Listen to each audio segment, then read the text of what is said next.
Back to news. ఇక సికింద్రాబాద్ అల్వాల్లో బోనాల చెక్కుల పంపిణీ రసాభాసగా మారింది. కాంగ్రెస్ బీఆర్ఎస్ నాయకుల మధ్య ఘర్షణ చోటు చేసుకుంది. బోనాల చెక్కుల పంపిణీ కార్యక్రమంలో మైనంపల్లి హనుమంతరావు, ఎమ్మెల్యే మరి రాజశేఖర్ రెడ్డి వర్గీయుల మధ్య వాగ్వాదం చోటు చేసుకుంది. ఇరు వర్గాలు ఒకరిపై ఒకరు దాడులకు దిగారు. ఈ దాడిలో పలువురు కాంగ్రెస్ బీఆర్ఎస్ నాయకులకు గాయాలయ్యాయి. రంగంలోకి దిగిన పోలీసులు రెండు వర్గాలను చెదరగొట్టారు.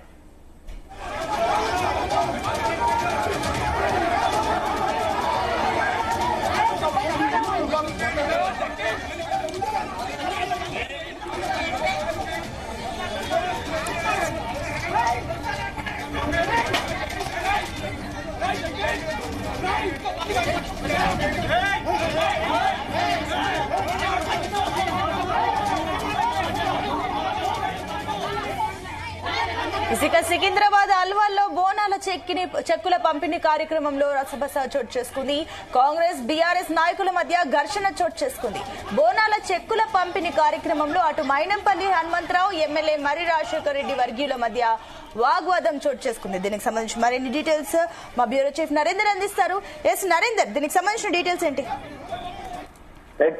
అల్వాల్లో జరిగినటువంటి విజువల్స్ మనం చూస్తున్నాం.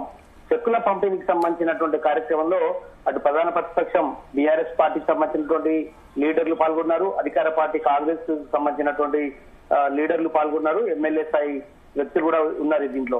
అంటే వాస్తవానికి గ్రేటర్ హైదరాబాద్ లో మనం చూస్తున్నాం. మొత్తానికి ఆషాఢ మాసం సంబంధించిన దాంట్లో బోనాలకు ప్రత్యేకతగా ఉంటుంది. మనం చూసాం నిన్న ఆదివారం ఉజ్జయిని మహంకాళికి సంబంధించినటువంటి కార్యక్రమం జరిగింది. అంతకుముందు ప్రతి ఆదివారం కూడా కార్యక్రమం జరుగుతూ వస్తుంది.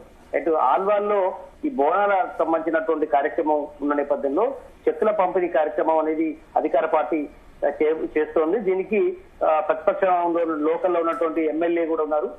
మైనంపల్లి హనుమంతరావు గతంలో మల్కాజ్గిరి మాజీ ఎమ్మెల్యేగా ఉన్నారు. ప్రస్తుతం ఉన్నటువంటి ఎమ్మెల్యే మరి రాజశేఖర్ రెడ్డి ఇద్దరు కూడా అక్కడ హాజరు కావాల్సిన పరిస్థితి వచ్చింది. కనుక ఇరు మధ్య ఘర్షణ వాతావరణం నెలకొంది. వాస్తవానికి మన హనుమంతరావు పక్కా గెలుస్తారు అన్నటువంటి చర్చ జరిగింది. బట్ అనూహ్యంగా కొడుకు గెలిచాడు. ఈయన ఓటమి పాలు అయినటువంటి సందర్భం ఉంది. ఇది ఛేదించుకోలేని మైనంపల్లి హనుమంతరావు కావచ్చు. అదేవిధంగా ఇప్పుడున్నటువంటి ఆయన ప్రజెంట్ కాంగ్రెస్ పార్టీలో ఉన్నారు. అదే సమయంలో మరి రాజశేఖర్ రెడ్డి అధికార పార్టీకి సంబంధించినటువంటి వ్యక్తి కాకపోయినప్పటికీ కూడా ఆయన టీఆర్ఎస్ ఎమ్మెల్యేగా ఉన్నారు. బట్ వాళ్ళ వర్గీయులందరూ కూడా ఈ కార్యక్రమానికి అక్కడికి వచ్చారు. లోకల్లో ఆల్వాల్లో ఉన్నటువంటి లోకల్ క్యాడర్ అంతా ఒక్కసారిగా అక్కడికి వచ్చారు. ఈ చెక్కుల పంపిణీ కార్యక్రమాన్ని డిస్ట్రిబ్యూట్ చేసేందుకు విప్పు తో పాటు అదేవిధంగా పలువురు కూడా ఇక్కడికి రావడం జరిగింది. వీళ్ళు అల్లయ్య వచ్చారు. అదేవిధంగా అధికార పార్టీకి సంబంధించిన కొంతమంది కూడా ఇక్కడికి వచ్చి అధికారులతో సహా ఇక్కడికి చాలా మంది వచ్చారు. ఈ కార్యక్రమం జరగబోతున్నటువంటి నేపథ్యంలోనే చెక్కుల పంపిణీ ఇలా స్టార్ట్ అయిందో లేదో బీర్ల అల్లయ్య ఎమ్మెల్యే మరి రాజశేఖర్ రెడ్డి ఆ క్షణంలో అక్కడికి వచ్చారు. బీఆర్ఎస్ కార్పొరేటర్లు సీట్లు కేటాయించకపోవడం వల్ల కాంగ్రెస్ వాళ్ళు అక్కడ కొంత డిస్టర్బెన్స్ వాతావరణం చేసే పరిస్థితి వచ్చింది. ఎందుకంటే కాంగ్రెస్ వాళ్ళు వచ్చి ఆ బీఆర్ఎస్ వాళ్ళ సీట్లు కూర్చున్న నేపథ్యంలో అక్కడ మొదలైనటువంటి పంచాయతీ తీవ్ర రూపం దాల్చింది. చైర్లు ఎత్తేసుకోవడం కానీ, నెట్టుకోవడం కానీ, కొట్టుకోవడం వరకు వెళ్ళింది. గొడవ ఉద్రిక్తత మరింత పెరిగిన నేపథ్యంలో చెక్కుల పంపిణీ ఆపేసినటువంటి పరిస్థితి మనం చూసాం. చెక్కుల పంపిణీ కార్యక్రమాన్ని అది ఆపివేసి అక్కడి నుంచి బీర్ల ఎమ్మెల్యే కావచ్చు, ఎమ్మెల్యే మరి రాజశేఖర్ రెడ్డి అక్కడి నుంచి వెళ్లిపోయినటువంటి పరిస్థితి మనం చూసాం. సంఘటన స్థలానికి అల్వాల్కు సంబంధించినటువంటి పోలీసు బలగాలు అక్కడికి మోహరించాయి.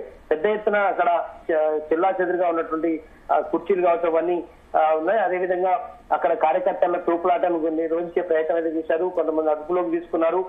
ఎందుకంటే ఆల్వాల్లో మొదటి నుంచి కూడా అక్కడ మైనంపల్లికి ఒక అడ్డాగా ఉంటుంది. మైనంపల్లి హనుమంతరావుకు అక్కడ పెట్టని కోటగా మారినటువంటి పరిస్థితి ఉంది. బట్ కానీ మరి రాజశేఖర్ రెడ్డి ఇప్పుడు మనం చూసాం. మన లాస్ట్ టైం ఆయన గెలిచి ఉన్నారు. అక్కడ మల్లారెడ్డి కావచ్చు, మరి రాజశేఖర్ రెడ్డి కావచ్చు, అతను కూడా పెద్ద ఎత్తున అక్కడ క్యాడర్ ఉంది. బీఆర్ఎస్ సంబంధించిన ప్రతిపక్షంలో ఉన్నప్పటికీ కూడా వాళ్ళు మొదటి నుంచి అక్కడ దానికి గ్రౌండ్ ప్రిపేర్ చేసుకున్న నేపథ్యంలో ఇరువురి మధ్య పెద్ద ఎత్తున గొడవకనే దారితీసినటువంటి పరిస్థితి ఉంది. ఏదైనా కూడా ఈ కాంగ్రెస్ వర్సెస్ బీఆర్ఎస్ గా అక్కడ చెక్కుల పంపిణీ కార్యక్రమం రసభాసగా మారినటువంటి నేపథ్యంలో ఇప్పుడు తాత్కాలికంగా దాన్ని వాయిదా ఇచ్చారు. మరొక సందర్భంలో చూసి చెక్కుల పంపిణీ కార్యక్రమం చేస్తారా లేదని చూడాల్సిన అవసరం ఉంది. మొత్తానికైతే అక్కడ శాంతి భద్రత సమస్య అయితే నెలకొన్నటువంటి పరిస్థితి మనం చూస్తున్నాం. ఇప్పుడు పరిస్థితి అదుపులోకి వచ్చిందా నరేంద్ర? అండ్ మరోపక్క ఏదైతే ఇప్పుడు వాయిదా వేశారో ఈ చెక్కులకు సంబంధించి మళ్ళీ ఎప్పుడు తిరిగి పంపిణీ చేసే అవకాశం ఉంది? పోలీసులు అయితే ప్రజెంట్ ఈ మొత్తం ఆపేయాలని కూడా సూచన చేయడం జరిగింది. అక్కడ పోలీసు సిబ్బంది పెద్ద ఎత్తున వచ్చారు. ఎందుకంటే అది లా అండ్ ఆర్డర్ సమస్యగా మారిపోయే అవకాశం ఉన్న నేపథ్యంలో ఇప్పుడు తక్షణమే మీరు ఆపేయాలని అధికారులు సూచించడం నేపథ్యంలో ముఖ్యంగా పోలీసులు కూడా అక్కడికి వచ్చి ఈ విషయాన్ని చేరవేసిన నేపథ్యంలో అధికార పార్టీకి సంబంధించినటువంటి వాళ్ళు కావచ్చు, అదేవిధంగా ప్రతిపక్షానికి సంబంధించినటువంటి బీఆర్ఎస్ వాళ్ళు కావచ్చు, అందరూ కూడా అక్కడి నుంచి తాత్కాలికంగా వెళ్ళిపోయారు. మరో 2-3 రోజుల తర్వాత ఇవ్వాలన్నటువంటి ఆలోచన చేస్తున్నట్టుగా తెలుస్తుంది. ఇది ఎందుకంటే ఇది లా అండ్ ఆర్డర్ సమస్యగా మరింతగా దారితే అది మరి ఇబ్బంది అయ్యే అవకాశం ఉన్న నేపథ్యంలో పోలీసులు అయితే ప్రజెంట్ ఈ ఘటనను చెల్లగొట్టేందుకు ఆ మొత్తం కార్యక్రమాన్ని అంటే ఆపేసినటువంటి పరిస్థితి ఉంది. ముఖ్యంగా మైనంపల్లి హనుమంతరావు, ఎమ్మెల్యే మర్యాద వర్గీయులు మధ్య పెద్ద ఎత్తున కొట్టుకునే పరిస్థితి నెలకొన్న నేపథ్యంలో ఇది మళ్లీ పునరావృతం కాకుండా జాగ్రత్త వహించాలని కూడా పోలీసులు అధికారులు చూస్తున్నారు. కనుక ఇక నెక్స్ట్ జరిగేటువంటి కార్యక్రమంలో ఇంతమందితో కాకుండా కేవలం ఒకరిద్దరి సమక్షంలోనే ఇచ్చే అవకాశం అయితే కనిపిస్తుంది. Right Narender, thank you.